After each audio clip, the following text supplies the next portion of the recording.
ਸਭ ਤੋਂ ਮਹਿੰਗੀ ਹੁੰਦੀ ਏ ਮਾਸੂਮੀਅਤ। ਸੋਹਣੇ ਤਾਂ ਉਂਝ ਲੋਕ ਬਥੇਰੇ ਹੁੰਦੇ ਨੇ, ਜਿਨ੍ਹਾਂ ਨੂੰ ਤੱਕੀਏ ਤੇ ਤੱਕਦੇ ਰਹਿ ਜਾਈਏ।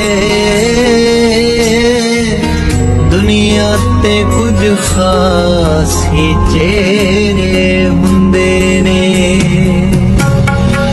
ਸਭ ਤੋਂ ਮਹਿੰਗੀ